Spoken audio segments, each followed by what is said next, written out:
Hi, everybody. Welcome back to another episode with Mamas with Trauma and Unpopular Opinions. Today, I'm super excited because I have someone very special to me here with us all. Don't start crying No, now. no, no, no. This is Charlene Hicks. She's become a really special person in our lives for the past year, I would say. And I'm really, really excited to have her on because she's going to be talking about something kind of unique and different. But she's wanted to be part of it for a long time, and she has lots to talk about. She's just like me; she doesn't shut up. Yeah. I was waiting for In a you. good way. I was waiting for you to ask me, and then I'm like, well, if you want me there. She kept hinting, and I was like, And then she let let's me do know it. that I was on the list, so I was really thrilled. Yeah, and I just thought it was time because you have lots to vent about, when you're here, and I'm like, let's just do it. Yeah, not just vent. Like it's not meant to be a session to bitch out. Am I allowed to say that? You can say whatever the fuck you want. There you go. It's not a bitch sesh with me. It's about the reality of what occurs in people's lives and the connections you make, connections you need, and the support that you can't go without. And I'm glad that we're that for you and that you're that for us. And now you're gonna give it to the world. Well, I hope I can help someone. At least You never one know. person. Even if that's what I say. Even if it's one person that can relate to something you're saying, I feel like that's enough. Yes, and it's experience, right? And even it's a little bit healing for yourself to get your story out there. It's okay, I got it out there and I wasn't afraid. I didn't hold back. No, and it's time. It's long overdue, Tara. Yes. So thank you. So sorry, before we get more into it, for the people that don't know you. Hi guys. Thanks for tuning in. This special gal next to me, yes, has become a special part of my life. My name is Charlene Hicks, like she said. I'm a mother of two great kids, husband of 28 years, and born and raised in Dalhousie, and this is me. This is her. This is me. So the topic that we're going to be talking about today is raising a child with special needs. Is that the appropriate child with disabilities, navigating the systems? Yeah. I don't know what the title is. I don't want to misrepresent him. No, complex condition, multiple disabilities. What is he? What is his official? The official diagnosis for him was cerebral palsy at birth. But unfortunately, we didn't read those words until we requested documentation. So we found out inadvertently through paperwork when he was 6 months. So cerebral palsy primarily, which affects diplegia. So spastic diplegia, which means, either your upper limbs or your bottom limbs, not quadriplegia where you're wheelchair bound. He can still walk a little, right? With a walker. So a remote, speech delays were part of it. Sign language was key tool that was implicated by speech language pathologists. Wonderful. And yes, of course, delayed reaching your milestones. Mobile, right. What's it called? Mobility. Global delays and thank you. Yeah, I couldn't think of the word. Yes, yeah. So he has a whole syndrome. But as time went on, we noticed other tendencies and, having the ability to have on-the-job training, working in my profession at the time as an educational assistant, I could see there were signs of. So wait, bring us back, because how old were you and what were you doing? Where were you at when you were pregnant with Joe? I took the ride to university like the rest of my crew did at school, and I did it for all the wrong reasons. I knew I wanted to be some profession that would help. Yeah, because you're naturally like a helper, a giver. That's what fulfills my need, right? And I feel I can help others. But going to university at 17 was just not the right decision to do. So I tried that for the year, Bachelor of Arts, and then I opted to come back. Where'd you go? To St. Thomas. Oh, yeah. I didn't know that. Oh, I made an impression there first year. I went to St. Thomas. Did you? Represent. Yeah. For my Bachelor of Arts and my social work degree. So I made an impression socially there, but academically, no, not so much. Okay. I ended up Smart writing. no, I ended up being first year rep, super frosh. I applied for second year to go back. I was dead set I was going to be a social worker, and I wanted to be, but I was apprehensive. The program was hard to get into, and Mm-hmm. competition was real. And I got voted to be social planner for year 2. Yay me! See that? Yay me! I would order the kegs and get everybody, The but cakes. I didn't stay. Okay. I just stayed for orientation week, and I bailed. There was somebody home that I was desperately needing to see on a weekly basis. And is that your now husband? That is my now husband. Cute. Brooklyn vomits a little in her mouth when I say that he was the first guy I slow danced with in grade 3. Yeah, she's like, stop with that story. But no, he really truly is my high school sweetheart, and he's never missed one appointment. So, how old were you when you found out you were pregnant? Then? Sorry, back to that. Yeah. Well, I took the year off, and then I went into my aesthetics course. I decided I wanted to be something. Mm. And halfway through my course, yeah. Okay. Protection times 2 doesn't always work, people. So Teachable moment. How old were you? Teachable moment, 19. Wow. Okay. Yeah. Yeah. So And then you found out, like, how did you find out, or when did you find out that Joe would have the pregnancy was wonderful. I was healthy. I had many biophysical profiles. Everything looked great. I finished my aesthetics course with honors, and I came back home, and there was no indication of any issues. So it was just a week overdue. He was stubborn and warm and cozy in there. No. Yeah. So we had to go through the process of inducing me, and And then how did that go? Like, what was the birth like? And then trauma. What did you find out? Yeah. Trauma. Yep. It was a lot of trauma, but I mean, God, I have a little funny for you here. The doctor trying to give me an epidural said my back was too thick. Yeah, I guess I was too large for it to work. So it was That is it. Yeah. I feel like that's bullshit. Yeah, right. So they tried twice, and they only froze a little chunk of section on my leg, and we were like, "Yeah, no, that's That's not like gonna a work." whole another thing about like the medical field, and like I Right. feel like that needs to be a whole like other Yeah. episode. Anyway. So I was calm. I breathed. I had my sister and my husband in there with me, and lo and behold, 3 hours in the canal, he was still not coming out. So, but he made his way into the world. APGAR scores were low. There was a lot of slapping. A lot of slapping. No sounds, but slapping. Yeah. So they were trying to. He wasn't responsive. Yeah. So his little light blue face was the most beautiful thing that I've ever seen. And then the squeaks started. That must have been so scary though. Like, yeah, like I've never been speechless very many times in my life, but oh my God, I was stunned. Yeah. Yeah. And I had tore everything naturally. It's graphic, but no. I was like, "What are you doing down there, doctor?" He's like, "Sewing you up." I'm like, "But when did you cut me?" Like it was just trauma, trauma, trauma, trauma, trauma. But the squeaks started, the crying started, and he was better APGAR score wise. But then they took him away. And then what? Well, Peter and I, had to do our own thing. It's okay. My husband's very private, so I have to be very respectful of his. I can take whatever you want. Yeah. So we kind of went into another room. They took him into the NICU at the time, and it just snowballed from there. Neonatal seizures. They took words that I didn't understand. Meconium stain, fluid. I gotta take my meds. I already took them. Okay.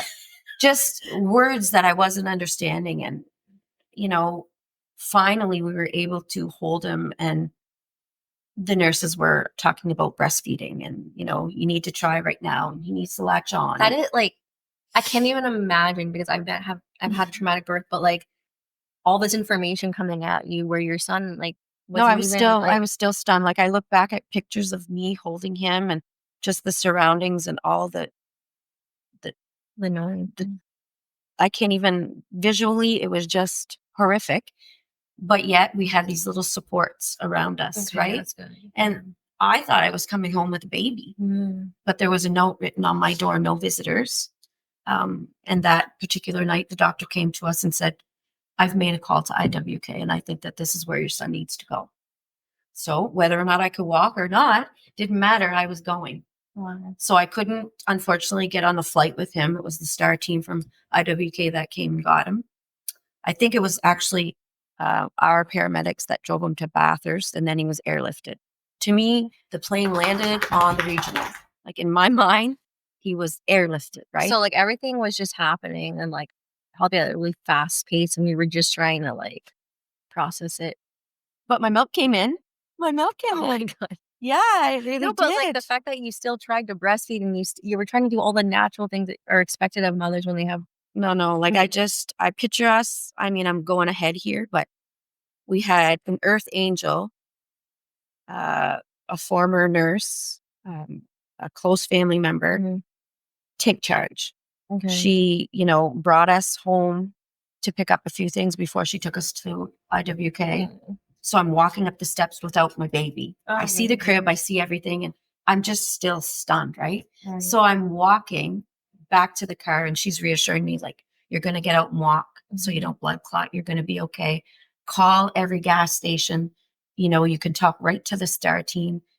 He's going to be okay. He's in the best hands possible. And Peter and I just went. 2 kids, basically. Just I can't even fathom. And like for everyone that doesn't know what IWK is, it's a specialized, like a hospital that specializes in just like everything in Halifax. Yes. Yeah. And I mean, literally you can follow the trains on the floor to get to where you need to go. And it was the most beautiful establishment and caring people that I've ever witnessed. They have the best trained professionals. Like I went there for my eye as like a baby and followed up as an adult for my cataract and all my surgeries. And like I feel so taken care of there. So and we did too. But we were lucky enough to stay at the Ronald McDonald House, which was about, at that time, I'd say roughly about a block and a half. Okay. My milk was in. So let's not forget.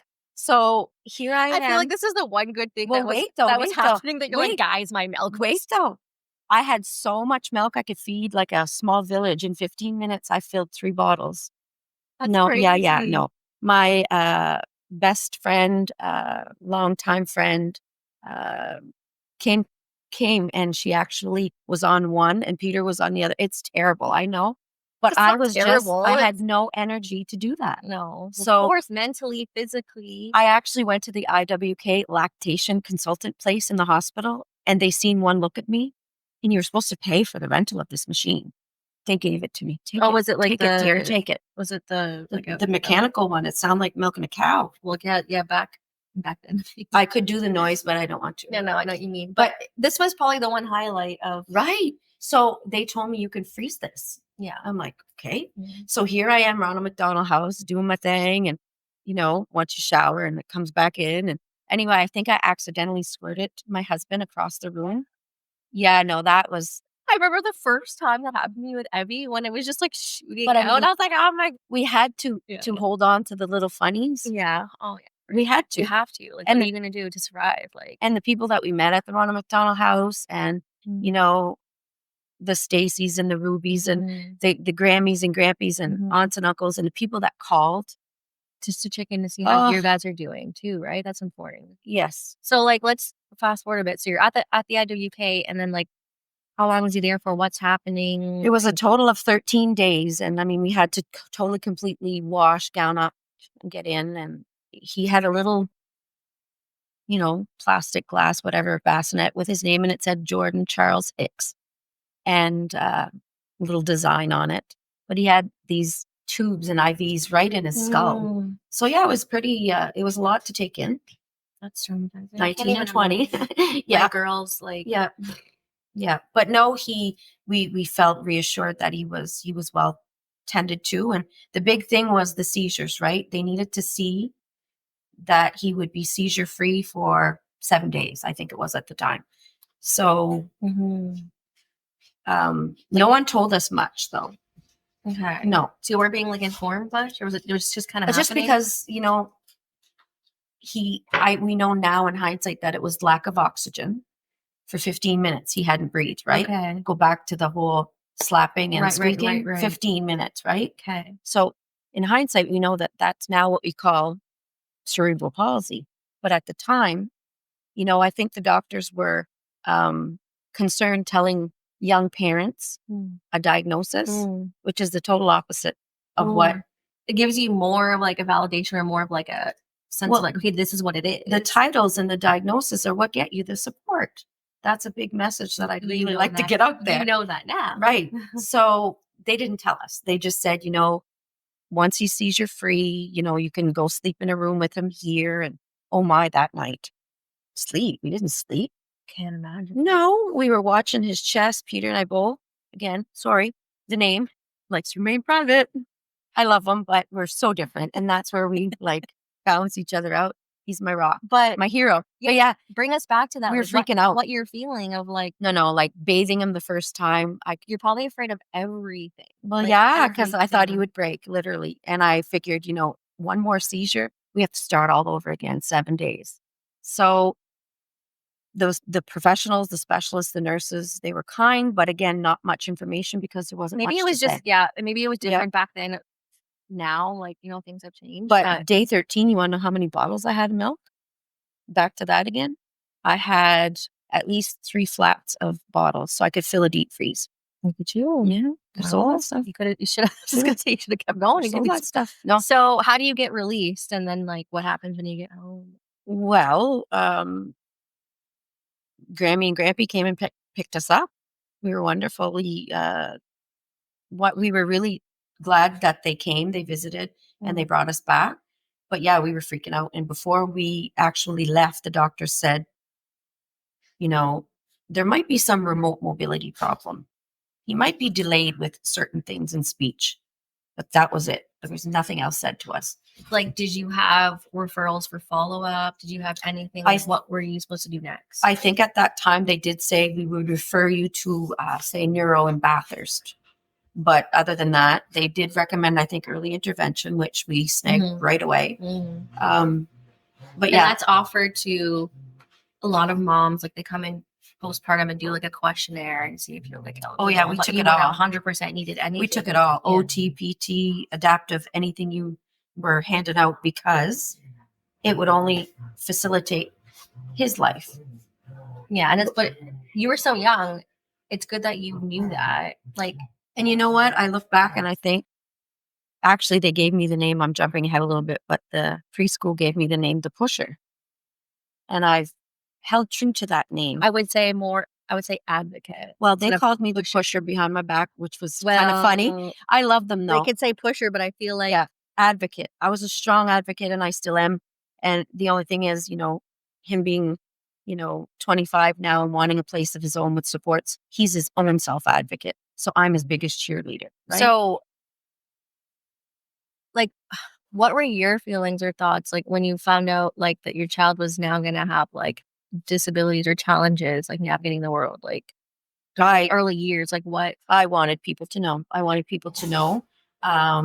That doctors should not, neglect to tell the mother and father of a child what the diagnosis is, because first of all, it's our right to know. So finding out indirectly like that, I didn't like. So of course, you kind of feel that, like a fire within you. Yes. So that just kept me, more people are going to know that. I'm going to keep advocating. And when you tell me no, because there was a specific professional that told me no, and they said, stop. When my husband tells me no and stop to shop, you want to shop more, right? Yes. I don't like the word no. Neither does my son. So I know where he gets it. But I'm not going to stop because he deserves the continuation of advocacy. So did you feel any sort of like shame or guilt personally when I figured I could have done something wrong during labor and delivery or something right. They kept saying, push with your bum. What the hell does that mean? Yeah. What Take a shit? What? Yeah, that's exactly that's what I would envision. That's now what I look back at it like, push with your bum. Yeah. okay, so it was my fault that I didn't push with my boss Yeah, properly. yeah, yeah. You know, like, And being so young too, sometimes you always, like, you look to, like, the older people above you, right? For, like, to tell you what to do, or, like, they know what's right, so you're almost like, I don't know. and I mean, I did have a little bit of a, how would I say this in a gentle way? Our biggest supporters and our people closest to us couldn't see that disability yet. They didn't want to see Mm, that disability yet. It's all about coming to terms with it and mhm, accepting it. Well, I myself was me, myself, and I at mhm, the time. mhm, The people around me loved us, supported us, but they didn't understand as a mhm. mother Well, for sure.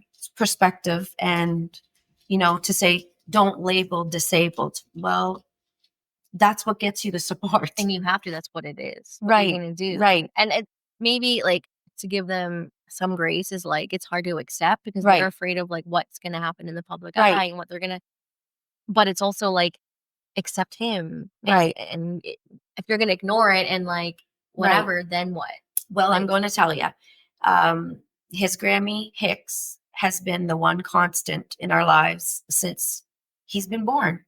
And she is a very, strong minded, mhm, former RNA mhm, experienced person. And she would go to bat for Joe. And even if that meant to go against me, but that's mhm, okay. I respected her for that. mhm, And with that being said, she welcomed him into um, the family of faith.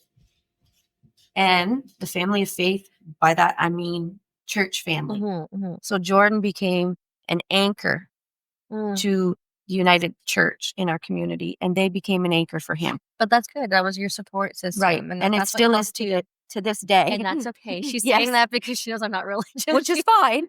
But No, but we that's all have fine. You our, have your thing, and yeah. if that works for you, I'm not gonna, like, No, no, discount you or be like, "You're wrong." no, Like, no, you know what I mean? If that's what it's, no, no. But and he has a lot of support, I see from that, and that's yes, amazing. yes, Yeah. yes. I mean, every minister that came through the doors of the Protestant church, Mhm. I mean, No, that's amazing. yeah. And so then what was it like those early years, like, him going to school and stuff? Like, how No, was it he now was that you're gonna. hilarious. He was hilarious.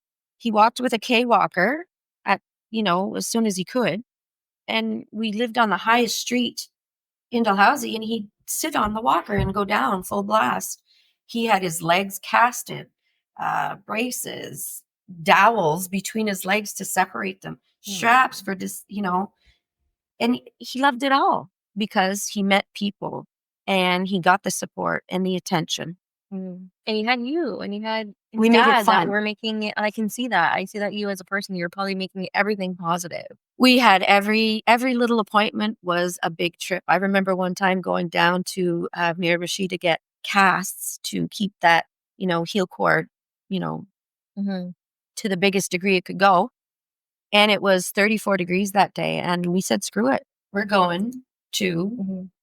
Ritchie Wharf. Well, Jordan was hot and he wanted to go through the splash pad. We tied garbage bags around those babies and yeah, no, So it didn't work. did they tell you that he wasn't gonna be able to, like, talk or walk or, like. Well, that time at IWK, just before we left with him, they did say remote Mhm, limitations, but they didn't really get into it. okay. And our first thing is, okay, well, you know, what do we do with that? So we had to kind of almost let it play out, Tara. We Mm, almost had to wait and see where his limitations mhm, stood mhm, to get the adaptations and the services that he needed at the time. And each support worker that was in his life, he hadn't had many mm. because we're the Well, type of also, people. sorry, but we're That's okay. also in, like, remote area, would you Well, say? not We're only not remote, but we're, like, yes, but for supports and services in this area, we're really limited. not really. No? No, because when Jordan was, I think it was, I don't know, say 5, 6, and we went back to IWK for an unrelated issue. I think it was a inguinal hernia. The doctor couldn't believe the amount of supports that he had in his region. Mhm.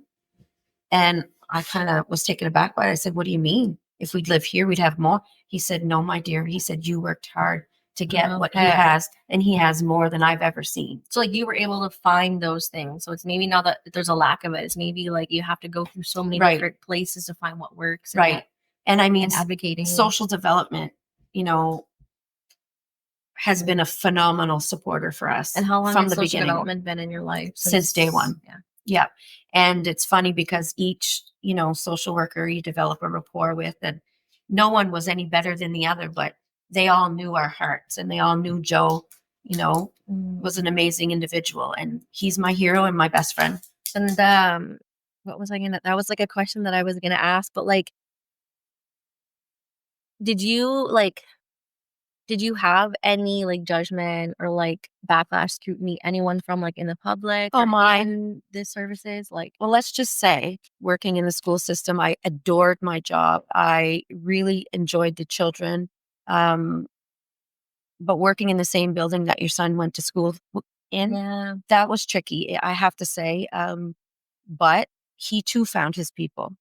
And no matter if it's, whether it be the RCMP network or the hospital network, um, care plan agencies, school systems, we always find our people. And it's probably a good thing that you worked though in the school system at the time, because you were like aware of what was available and you could almost keep an eye on him too. And No, probably it was torture. no, really, No, it was torture. okay. Tell me about that. No, it was. I like to be wrong. No, it was really traumatic for both of us. As much as the district tried their best to do what they could, the resources just weren't in line for someone like Jordan. It was an inclusive model that was approved by the government at the time, and he didn't fit in it. He didn't fit in it. So, it was a daily, constant battle. And yeah, what did school on a daily basis look like for him? Well, some years were better than others, but I try to put all that aside because I focus on the many blessings in there.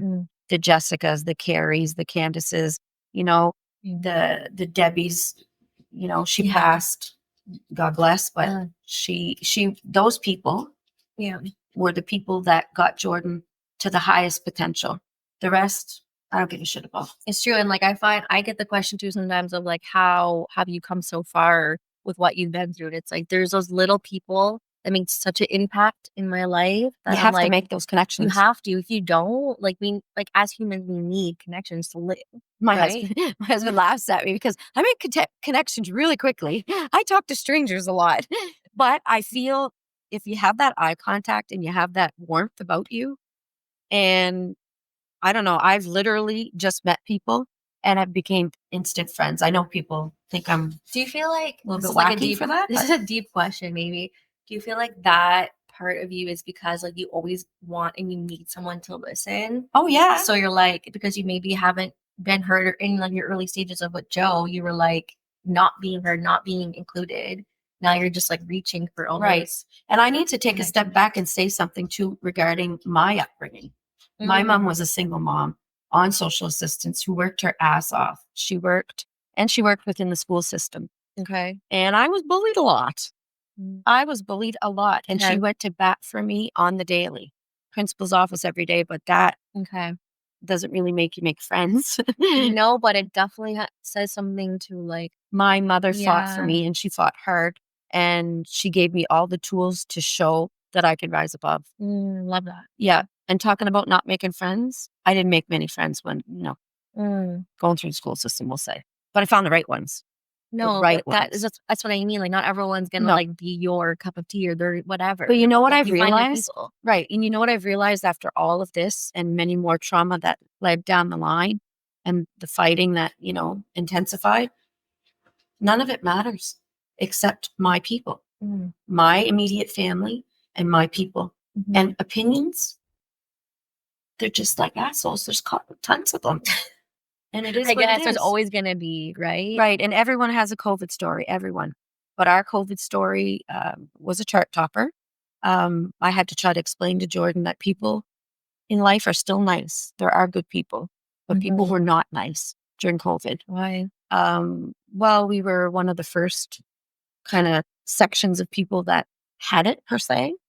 And people were fear mongers and uneducated and, used us as an example, we'll say. Yeah. So we had a lot of backlash and a lot of a lot of more trauma, of course, to our family Well, I'm directly. sure there's been lots of those instances going through navigating everything. Right. And let's not forget, everyone suffered loss. Well, he graduated, first of all, asking one of the prettiest girls I've ever seen on a pool deck one day if she'd be his date for prom. She said yes. Oh, He bought her a corsage and a present, and he walked across the stage, no walker, arm in arm with her. stop. He had a standing ovation. Like, he is phenomenal. Yeah, like tell us a little bit more about Joe, like his personality and your relationship with him. Well, he just wants more. He's never, we've always said raise the bar, open field, Not that I raised him not disabled. I've raised him to always, you know, bring himself to his highest self. Mm. And we kind of sing that song by Miley Cyrus, The Climb. Mhm. It's I'm not going to sing it, but you know what it is? It's what's on the other side. Yeah. And as much as he always received that one-on-one and always received, lots of support, he wanted to become independent. He wanted to Wow. see, how his life would progress outside of our family home. And that's amazing and like unique to someone who like you would think would be looking to you guys and be scared to be independent. Like he was looking like, you guys were his team. Yeah. His Yeah. No, he said, you are my best friend. You guys have done a lot for me, but he wanted more. He said, I know I may not have this, and this, but I want a life plan. The fact that he can vocalize what he wants and stuff too is amazing that he has that though. Because people think what people with disabilities they can't. No, and and they don't. Speech language pathology, fill that bucket of words. And I was like, oh, the bucket must be overflowing by now. And sure enough, the bucket overflowed. Yeah. And the 52 signs and sign language when he was 3 ended up in, now he could work at a call center. That's amazing. Yeah. He's come so far. Like, Yeah. what did it look like then when he was graduating high school? Like what services did he have? And then what was Well, that's where I was going with a while ago. Everything dropped even before COVID. So imagine the drop and then the drop. Like, I don't know what's below a drop, but it was like rock bottom. It's important to highlight actually like how COVID affected you guys because I wouldn't have thought like for me it affected me work wise and like the isolation and stuff, but like someone for your family who's dependent on. And I mean, we had a direct 12 hours of support per week before COVID. Okay. And then when COVID hit, obviously no services and, all the things that he was promised post grad. No, let's make a plan for your life. What would you like to do? What courses would you like to take? Where would you like to live? What do you see doing? And that was dropped, right? And I know there's staff turnovers with agencies and stuff like that, but he was given this promising outlook of his life. And then, Wow. plus he was kind of a little intimidated by the masks, right? Yeah. So he'd see the masks and he'd be like, And then that's when the anxiety started, right? So can you like tell people, I know a little bit myself, but like about the behavioral stuff that came out, like when did that start or what was that like? Basically, the section of the brain that's damaged had to deal with his speech and mobility. And where we got the diagnosis of autism, I mean, because it's not traditional autism. Okay. And it's called it's a spectrum, right? It is what it is. Call it what you want. He got the diagnosis, and that's when I don't even know where I was going with that. I wanted to talk about his behavioral issues. Oh yeah. Like when So again, he didn't fit into the mold of elementary. He didn't fit into the mold of, the gap started to widen a little bit, which we were warned. Our family doctor was phenomenal. He did over the years try to desensitize us to the fact that he may need, a long-term care plan, AKA living outside of our home. Okay. He did mention things that we did not want to hear.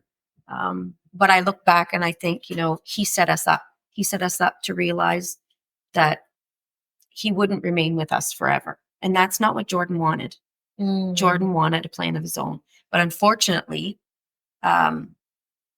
Like when did those behave like what were the behaviors looking like and when did it become like a lot? Like within the Puberty. We all crack up when we're in the middle of all these changes in body and just hormonal. And he was frustrated. He was frustrated that, you know, I need special this, special that. He couldn't do the things that he wanted to do, but I always tried. Little Mr. Bonamy, I put him in it. Did he speak? No, he had a blast. Who cares? Yeah, T-ball, you name it. I put him in swimming. I put him in anything under the sun because I wasn't limiting him, and neither was he limiting himself. Yeah. So behaviors, though, increased as the gap widened, like I said, and as frustrations came to the surface. So then how did all of that affect like your daughter and like your husband and your relationships within the house? Like how when did that like start to I would have to say that we've always been an open book with each other, the three of us, and we've talked about the systematic, failure when it comes to services and continuation of services. And, we seek help through mental health. We seek help through, the RCMP played a big role in getting us services. I owe a great, what would I say that? A debt of gratitude to the RCMP detachment here in our area, and one specific young woman who went to bat for us and said, you need to help this family. And then others, they got to know our family, our situation, and it wasn't a dangerous situation. It just was an unfortunate situation. Like how do you think that affected your daughter? Like do you think it did in any way? Or? Oh, she just had enough of it. Yeah. She did. She really did. But she functions well, and she, learned to speak up, and she is mature beyond years. Yes. And she's like a little me. She is. It's so insane because she is. And I refer to you with her often, but she, to me, was the blessing and the balance that we needed in our life. Yeah, that's a beautiful way of putting it. And what was their relationship like? Oh, she'd tell him, yeah, you go do that there and calm down, and then I'll give you a hug. Like she was chop. And seeing their relationship bloom was it's what kept me going, right? Like how did all of this impact your view like in motherhood? Because like you have a child with special needs and you have a daughter that you're trying it to was a balance. It was a balance. I don't know how it was a balance to me. me. And you have a husband that you want to No, it was a balance. I'm a nurturer. I love to mediate. I love to help. But what were you doing for yourself to get through? What were your coping like? 2 little friends called Chardonnay and Sauvignon. No. Unhealthy relationship. I'm dealing with that. It is what it is. No, but not proud of it. It's real. A lot of people can probably relate with. And Chinese food and Dixie Lee. And yeah, like you do you do what's going to get you through, and like living with chronic illnesses. Yeah, let's talk about that because yeah, it's not anything that I have ever. I had to grieve my job. I had to grieve my once vivacious. Actually, one of my colleagues said that I had a very vivacious personality, much like her own. So I took it as a compliment.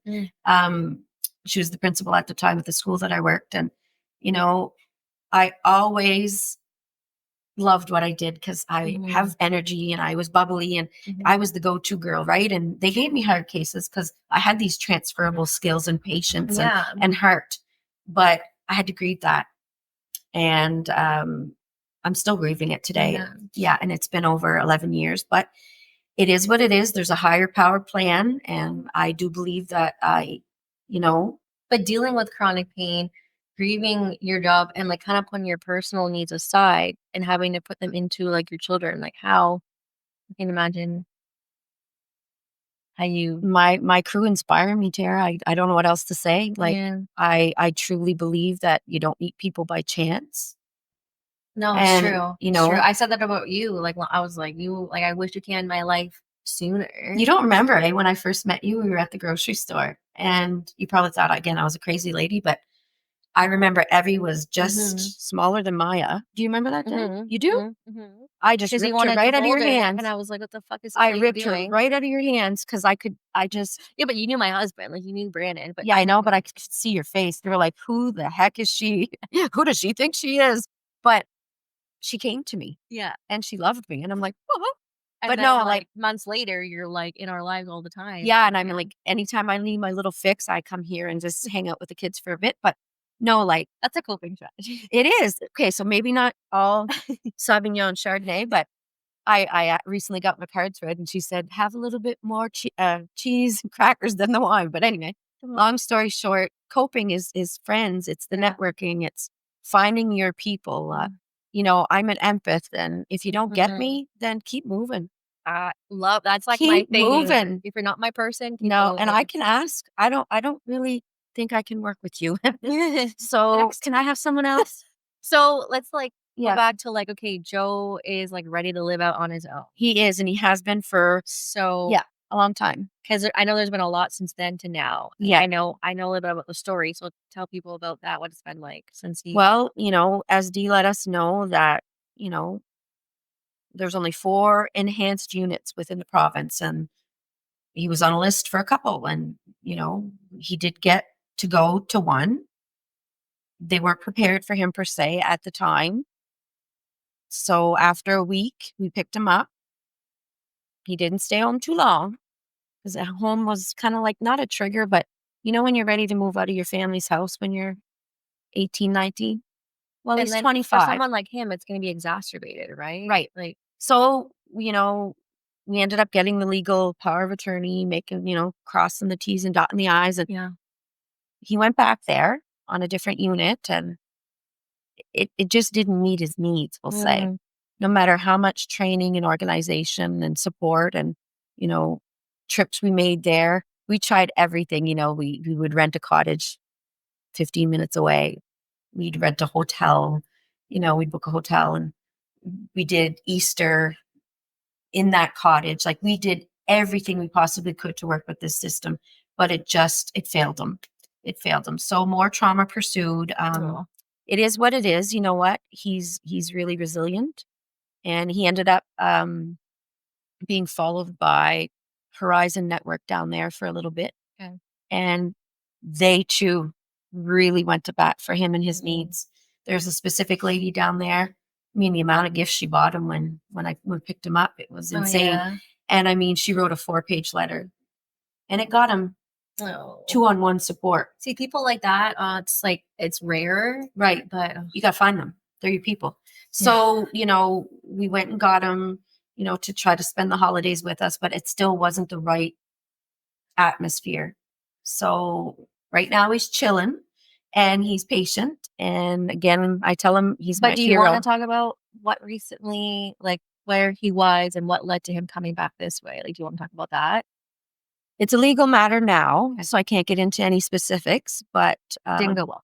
So, it didn't work out where he was, and he had to come back home. Didn't work out at home. What was happening at home? it just wasn't his scene. He Yeah. didn't want to be there. He wanted a life plan, and, it's kind of like panic set in. What am I going to do? Right. Mhm. And that's okay.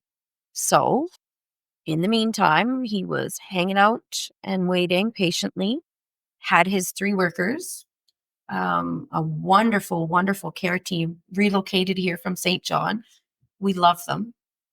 Um, Temporarily, right now, they're not working with him, but they've not seen the last of us yet. Yeah, like, what's the situation looking like now? Well, right now, unfortunately, we had to go through the justice system, right? Yeah. So I was trying my best to work with SD, other stakeholders, trying to get him supported. And his clinician has been phenomenal, the one constant in his life too. And right now we're kind of at a standstill. Okay, it's like, what's the next step? So today, actually, he is still waiting patiently, like a man, using his words, not in the best situation, but it's temporary. And he knows No. that something better's coming. And there is, you know, plans for social development to, oh my God, I can't use the word create. My daughter like grits her teeth Really? because I say it so much. Something needs to be created. They're going to create something. Just magically into they're Yeah. just gonna So something I like use the word that they use. I had to Google it because I had no clue what it meant. Procurement. procurement. Yeah. Okay. It's like, Like a potion. no, not at all. It's like they write up the whole thing of what he needs specifically. Okay. So it's success. It's not going to fail. Well, he needs his own. So it sounds like he almost needs his own like I don't know how to put that then. I don't even know. I don't know either. We'll see what they come up with. I guess it's like we can't expect every child to like fit into the mold of like these services, right? It's like the services have to fit them. Oh, I don't know how to I put was that. given two options. One, they wouldn't widen their door frames because he has a walker. And the other one, just he was too young at the time and didn't have a lot of support systems in place. And, you know, yeah, he's spoiled. But when it's spoiled thrown in your face by a businesswoman, it kind of, Yeah. So what yeah, kind of what's his day to day look that like? was, you had asked me what my Sorry. triggers were. Yeah. That's a trigger. What? No, stop. And businesswomen who call him spoiled. Oh, Yeah, that's a trigger for me. spoiled? I mean, like No, but look at his life. I if mean, you're people that know me and know my heart and says, oh, he's gate puri, it's one of the nurses say that on the unit. I agree with her. He is. But he's well loved and well surrounded. And I'm glad he is. but he just needs like I don't want to say special attention, but like I don't know how else to put He's it. not a threat. Would they say that He's about not. like He's feared. yeah. He's wonderful. Yeah. He has a really, really truly big heart. is. Like, I mean, I've taken that guy to Cuba ×2, Punta Cana. And I mean, he's hilarious. And did I already ask you like what like did you have any triggers with Joe like when he was reactive or when he was anything like that you were facing with in terms of him? Was there anything that was coming out personally that you had to like overcome? Not per se, but in order to, like, say an anxiety episode would occur and, he'd have to go for acute care, I couldn't go. I had to let him go on his own. I had to let him do that on his own so I could regain my strength and focus. Because each time he went, it was almost like a grieving again. Because this is not what we thought, right? For his life. We thought he'd be with us, but that's not what he truly wants. Like what's been Smart enough though, right? well, what's been like your hardest like thing that you've had to kind of swallow or your hardest like hardship that you've had to like battle in terms of all of this? Incompetent, ignorant people, systematic failures, spaces, gaps within the system. And God love politicians that say their hands are tied. I get it, but network, help me network. I have right now the most wonderful team of behavioral specialist professionals involved. They're called Taproot, and they were hired by Vitalite. And like what? Like, can you explain what? Taproot it's a team of two women. They each have their own expertise within, their positions, if you will. One knew a little bit more about Restigouche Hospital Center. Both of them work together to try to come up with these programs for success. And they have a big task. Well, in my background with, being in the education system, I was able to study, after we had our second child. I went back to College of Extended Learning and I took my ABA, Applied Behavioral Analysis. So I'm all about data. Behaviors happen for a reason.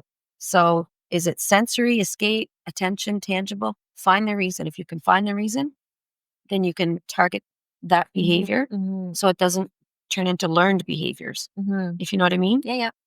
So these women are kind of like, they're valuable right now to me and to Jordan. Yeah. And we still have the care team that are on standby, if and when this all develops into something more permanent for him. But right now, we really have to rely on, contingency plans, collaboration with networks. And it is exhausting. I can imagine. as Joe like got older and like looking back now, like do you feel like it got like easier as he got older? Or do you think it got harder, or is it like a bit of both? Is it I guess it's my understanding and my ability to cope yeah. that kind of helped it look a little easier, but it definitely got a lot harder. I remember a chunk of time when he was maybe 9, we knew, oof, we need some people, we need some help, but we didn't know things like Taproot or if it even existed at that time. Yeah. That would have been a great addition at that time. Mhm. So I was calling out of province. I was calling MLAs. I was calling everywhere, right? We need some support. And we packed up for 5 weeks to move our trailer and take him to child adolescent psychiatric unit in Moncton for some support. But upon seeing him, they knew he wasn't a problem child. He wasn't problematic. He was happy and, Mhm. social and lovable and caring and funny. And he didn't fit there. And he's just like it's more so of him reacting to his situation. Right. I would It's say. anxiety. We all have some, you know, deficiency, if you will. And I don't know very many people that don't have anxiety. And if you don't, God bless you, you're lucky. You're like Yeah. but for him to like understand the situation in a sense and like be living in the violence he's living and then you know what I mean? Like that must be Yes. And we always, talked about that and said, you're blessed. There are a lot of, you're alive, you're loved, you're supported, and, be grateful for that. And that's the same way we speak to our daughter. Not every disability is visible, and you have to communicate your needs. And we work together as a unit to try to cope. And it's funny because I remember her saying to me during COVID, actually, we're Hicks's mommy. We can get through this. Oh. And I mean, again, single digits, that girl just, That's crazy. she is phenomenal. I really, truly want to um, see what she becomes in life because she can literally be anything she wants. Literally. And you have to give yourself a lot of credit though. And it's funny because although I can't volunteer anymore and I can't, do the things that once brought me joy, I'm finding other things that bring me joy, but she's doing the things that I thrived and loved and was so passionate about. So you're almost like living vicariously through Yeah, her. I am. And I've not pushed it on her. She's in 9 different types of dances, volunteers dancing at the Tigers. She's working. She does it all. She does it all. And At she, 15. right. And again, though, that's a form of a coping strategy too, which is fine. It's a healthy one. But I don't know if we got into it or how much you want to get into it. Like why you're not able to do all the things that you're doing because like you live with chronic. Yes, I've had upward of 4 MVAs, and yeah, it's just like if you had some soft tissue damage, but then you had a second accident and a third accident and then a fourth accident, it just piles on, right? And it is what it is. Yeah. I try to do little by little, but with the weight gain and with the stress, it's been tricky to keep taking care of myself in the right way. So I seek out support through psychology, psychiatry. It is what it is. I'm not shy to go to mental health. I'm not shy to talk to people. The more people that you can get involved to help you, the better. That's wonderful. And it sucks big time that I can't work and do the things that I did, but I too am alive. I have lots to be grateful and thankful for. And taking her to dance, seeing her dance, dropping her off at her Bonamy meetings, brings you joy. bringing her to leadership camp. That's my balance. I love that. What's I don't know if you want to like talk about this. It's okay. But like how has this like impacted your marriage or like how have you guys like got through together? I use my words a lot too. I tell Jordan, use your words. I use my words. Yeah. I have to say what I need and how I need it. And that's okay. Because my husband is very much, as I said before, different than me, which is, he's put up with me for 28 years, right? So we balance each other out and we don't yell. We're not fighters or anything like that. But we too live with different types of, chronic pain or anxiety or whatever it is, but we cope by leaning on each other for support. Do you know what I mean? Well, yeah, and I was gonna ask, yeah, how do you guys get through together? Like, what works? I mean, He likes to retreat. He really does, and that's okay. That's okay. He needs his time. You do you. And I'm the opposite. Woo, where are we going? What are we doing? you need to know. Yeah, let's go. So we're learning that we each need our own thing, and that's okay. That's healthy. But we talk a lot. We talk a lot, and we do what brings us happiness. And we have our trailer. We like our drives in the woods, and it is what it is. We just have to be grateful and I love him with all my heart and soul. So that's probably what has helped you guys get through all of this, it all. Because we made it. We made it here. You've gone through, like, We did. a lot. We did. And I mean, I just said to him this morning, it's funny. You'd probably be mad at me saying this, but I just said, I love you so much. You're my soulmate. And he is. Like, you guys, like, it's like no matter what is gonna come at you, no matter how much you're gonna be angry at them. No, and they're your person. It doesn't matter how far I shove those earplugs in my ears. And sometimes I think about hypothetically putting that pillow. No, but he snores really bad. I love you, dear, but yeah, no, but it is what it is. I remember one of your podcasts saying, like, if you have to sleep in separate beds, it's okay because that's healthy. But no, I love my husband, and I love my life, and despite the loss and the trauma, I'm blessed. And, like, I just have a couple more questions. Okay. What would you say to, like, other moms out there who, like, maybe in those early stages of finding out, their child has a disability and navigate the world differently? Take the diagnosis. Take it. A wise doctor once told me, embellish it. Do what you need to do to get through, to get the support and the resources. And, like, what if in your case where they didn't have a definitive diagnosis and then you had to navigate things like, oh, I put a piece in the paper. I was cranky. Oh my God. I was so pissed off the doctor didn't tell me. We deserve that. yeah, Right? You bring it to light. Network. Find your people. like, advocate what you're saying, I guess. Basically. Do it, and, like, don't be afraid you're gonna piss people off. Well, I did piss a lot of people off. I really did. But why do you think that is? Is it because, like, people don't like to be, like, pushed? Maybe. It's like, stay in your lane, but you're like, no, like, this is my child. But being 6 hours in a room alone in a school is not a healthy situation. So you challenge it. That's not acceptable. Where's the programming? Where's the outings? He wants and needed and deserves enhanced, there's that word again, which that unit was not. But anyway, regardless, more is what he's striving for. More independence, more of a life outside of our family home. And why the hell can't he have it? Why does he have to go without, to sacrifice and to go through this fucked up system to get it? It's really, we're right in the thick of things right now. So that's why I agreed to do this, because I'm so passionate about, letting everyone know that, when someone says, oh, did you place your son? No, I didn't. We tried to find him a place that was adapted to his he needs. Could live like a normal life that he wanted to live. And right. Yeah. Right. And what that looks like still, even now to this day, I don't know. So what would you say to people that are asking or wondering why is he living it with you at home? What would you say? I don't really give the whole story to everyone per se, but I just say he's on the right track. We're not giving up, and he deserves.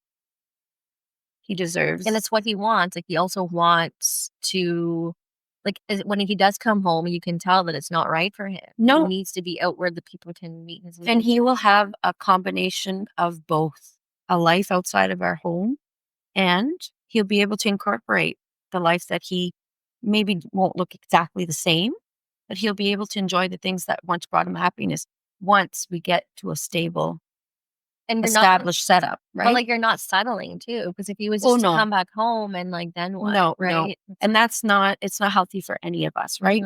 It just didn't work, and that's okay. I've accepted that. Yeah, and, like, I think it's important too is what for people to hear is that you're also doing what you need to do for yourself, for your daughter, your husband, Joe, everybody. Like, you're trying to balance all of that.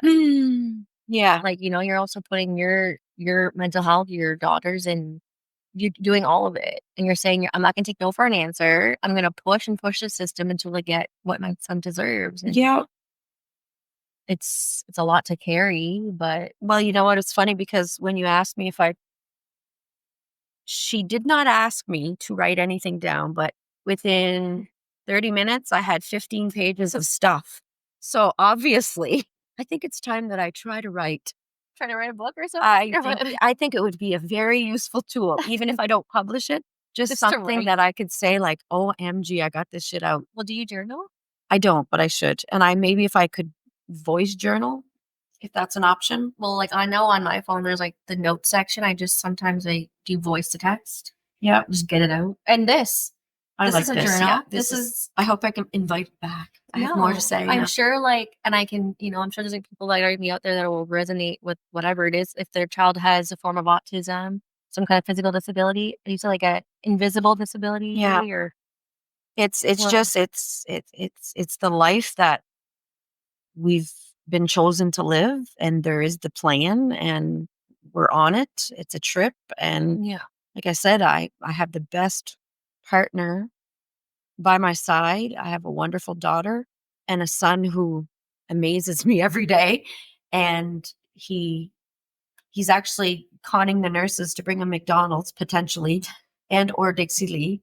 So yeah, no, he is something. But He's loved wherever he goes. and, like, I love that. I love the positiveness. But I think it's important for people to know as well that it's not always, like, bright and shiny Oh days for God, you. no. No, no, it's not. And you know, I'm gonna be real here. Getting dressed, getting out of bed, and going and doing something is hard by days because I don't work, Yeah. but I've never worked harder. Do you know what I mean? I always wanted This to is like be your job. well, I always wanted to be a social worker. That was my dream job. It's And like you're basically doing that without getting paid. right, right, right, right. But I'm paid with gratitude and results. But no, it's true. Like I mean, my mother-in-law says, Charlene, get off the phone. But it's true. I'm always constantly and call it spiraling, calling it flight or Flight, fright. I can't say flight or fight, fight or flight or whatever. Is that how you say it? fight or flight. Fight or flight. Call it that. But it's what kind of fuels me. You're almost like channeling those like traumatic like symptoms responses. You're like, I let's just said, use that to me. well, I said my mother was my role model, and Yeah. she had it rough, and I seen her keep on keeping on. And you're taking whatever you can you've learned or had to go through into like a better Yep. tool, like for yourself and your kids. It's I just look back and I think, what if I'd still be working? How could I juggle both? Yeah. How could you? And I mean, even SD, the social worker said, out of all the families that she had, on her caseload, not very many of them are able to work full time because it's a full time job, right? And that's probably something too because there is a lot of moms out there who have a child with like special needs and like they stay at home and then I feel like there's a lot of like judgment. Oh, and you're Oh, why isolated. isn't You're isolated in a sense because no one gets it. No one knows what to say. yeah. Like even people that are extremely close to us, they know that it's not healthy. They know that it's, needs to be modified or changed, but they're like, you know, they don't know what to say. Well, what do you it's hard. It is. Is there anything else that you wanna like people to know or tell people out there that are listening and can resonate with your story or Just don't give up. Okay. I said continuously get those labels and find your people because no matter where you go, and be kind to people. Because if you're yeah. not kind to people, Mhm. and people are like garbage trucks, like I don't need your garbage. Yeah. I got my own. Yeah. And be kind, be your Mhm. kind, purest self. Mhm. And if, if you can find a church family or you can find, The a community. support community rely on them. Mhm. You know, Don't be afraid, you mean, like, to rely on people? Yeah. no. But I would also say, like, yeah, be kind, but also don't be afraid to, like, be yourself and to take no for an answer. Yeah, to fight and to piss people Oh off. my God.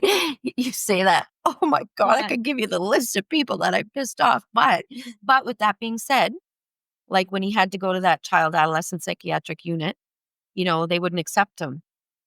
And I did the little Charlene drama. We'll call it Sammy Brady, as Jordan calls it. When he gets really emotional and frustrated, it's his Sammy Brady coming out. Well, I was Sammy Brady at the Kapoo unit in Moncton, and they said, no, we can't help you. But I said, I'm not leaving. So 1 hour a day, they would give him testing. I think it was, I don't know the name of the testing, but it was like developmental testing to prepare the school better to provide support for him academically, right? To his level, for his IEP, individualized plan. So we camped with our camper and our new baby, uh, you know, 40 minutes away from the hospital and drove there every day for an hour. But we met the most fabulous people, like selfless, kind. They did a half and half job for us. They gave us money. They knew we were there for that reason. They cooked for us. Like they're still friends with us today. No. And, it's those little Yeah. meetings, not by chance, that I say, look at where that got us, right? Yeah. I love that. Yep. I also want to like put it out there that like I see how much you do, and even on like your like not so good days or whatever, like you're still trucking through, and like I feel like you're good. Well, by 3 o'clock, the bra has to come off, though. Really burning the skin. No, like But you have to give yourself credit to like where Joe is and where your daughter is. Like if they didn't have you, I mean, like where would they? and Peter Sure. and my husband. Sorry. And okay, And and my your husband, but it's been you like being like, being those like mother instincts that are like, I like my child deserves more, he needs more, and I'm gonna, you know. Yeah, like we put our daughter in the French school system. Neither one of us can speak French well, and unless I'm drinking my bottle of Chardonnay, I speak really good French, but can't be drinking that going to school. So no, and she's fluently bilingual, and Yeah. we've given her that, and we didn't have that. So, you know, there's so many little mini miracles along our journey. That kind of keeps you going. It does. It Gives you a really little bit of does. hope. You're like, okay, it's gonna get better. It does get better. Okay. And then like I'm sure there's days where you fall back and you're like, holy fuck, like why was I handed these cards? But Well, you can't stay stuck in those I used to feel that way. poor me. I used to feel that way, but now I'm like, you know what? No. I can't. And I'm not stressed about it. I'm not concerned about it because it's gonna happen. Because you can't. Because if you just sit and like, wallow or whatever, it's just like, then what? Like, you're probably like, I can't. I don't have the time to. And I hear him and I see him, my son, and I know that he is not giving up. And I keep telling him it's all about the climb. It's how you get there. Want to give a special shout out to Joe? He's gonna Yeah. listen to this? Hey, Joe. Sorry you couldn't be here, but it's mamas and traumas, not JoJo's and traumas. But no, it's our story. It's your story, and thank you so much for giving me the permission to tell it. And you're the highlight of many people's lives, Joe. And I know your church family is going to really, really stand by you, as well as your support systems and all the teams that are involved with them. He's very lucky. And no one's seen this before. Oh. No, the social worker's never seen this. The social worker at the hospital's never seen, like, so things are, That's it's like we're amazing. paving the way. There you go. Yeah, it's like, yeah, we're starting a new trend. Things are shifting. Yeah, we have ombudsmans involved. Like I said, people just waiting. And it's because of the kind person and the kind, beautiful soul that he is. He is. Anytime that he calls you and I get to say hi to him, his like, oh, and the babies. His little voice. He loves the babies. And that's what brought him joy. People volunteering, dancing, socializing, being out in the public eye and being just social. Yeah, he needs that. So ISO is not really, fair. Yeah. Nor is trauma. or being turned away. No, you don't. No, you don't belong. No. So finally, the networks are working together. Well, that. Any other final thoughts? Before we- No, just thank you very much for the opportunity. And I just feel such a relief to have, it's it's it's a story worth telling because I think it's it's it's healing for me, Mhm, but it's also healing for Joe. mhm. And if we can help someone else in their situation, the only thing I could say is if you have a special needs child and you do have the support currently, there is going to be a lack, a space, a gap, and just prepare yourself. You're gonna face those hard, yeah, those hurdles. Right. Yeah. So if I can help you try to, troubleshoot, then Yeah, is like, are you comfortable with people reaching out if they wanted to connect with you, like me passing people along to most you? definitely, yeah. Okay. That would be wonderful because it would give me right now, it's funny because people closest to me said, "You're just bored. Like you're really bored. You need to do something." And I love those people in my life because they're right. I need to do something that You keeps can't me just busy. sit back, eh? You're No, not no. capable. And I mean, I have little spurts of energy where I could do stuff and then Yeah. I have to go rest, right? Yeah, yeah. Because I have neuropathic sensitivity. So sometimes it's the wind, my clothes, something, Just anything. wow. Yeah. Plus the other diagnosis, but I still have my personality. You still got that. So if I can help anyone, I strongly encourage Yeah. to reach out. Yeah, we can always have, like, a follow-up where maybe, like, we'll have other questions or other things that people wanna know more about on, like, navigating the system. Yeah. And I mean, always said I'd never throw anyone under the bus because every system had an intricate piece to play to provide the support at the time. Mhm. And it's uncharted waters, if you will. Mhm. So it's flowing, but just not fast enough for me. Let's go. Chop chop. He wants place, get it. Yeah. And again, I have to say a special thank you to Senior Caring Home Supports. They like I said relocated here from St. John, and they were here primarily for him and his care. And the short time that they did do it, it Mhm. was a traumatic chunk of time. Um, with no warning, and his clinician trained them. They fell in love with him. They treat him like Mm. he's one of their own, and that's kind of what we were looking for. Yeah. Not for him to be baby because he's a man, No, but someone people are gonna, like, connect with him and see him and not just treat him like another patient. right? And I do see the best of both. I see him, gaining more independence, which was his goal, um, and getting back to baseline. But it's just been a whirlwind of trauma. And it's unfortunate. It's at the hands of the broken system. Yeah. No one specific. No, but I think that's another thing to end on is that we just need to do better as not just, provincially, but like within the country, there just needs to be more energy and time and whatnot spent on like this. It's funny because we got a phone call and it says, "Would you do a survey on the hospital care?" Yeah, no, I'm not ready for that yet. Oh my God. Like, are No, you ready for like my I said, 13-page review? no. Vitalite stood their ground. They knew that they weren't set up, for long term, and that's good. Yeah. But now, like I said, there's Mhm. out of the box thinking going on, some collaboration. So it's like it's progressing. Mhm. You're like, okay, So it's shut my mouth exciting. for now. It's Yeah, yeah. exciting. It's like I don't want to celebrate yet, but I Yeah. know that it's coming. You And got little wins to like, right, I can see that little light at the end of yeah. the tunnel, and so can he. Mhm. And like I said, he's just wonderful.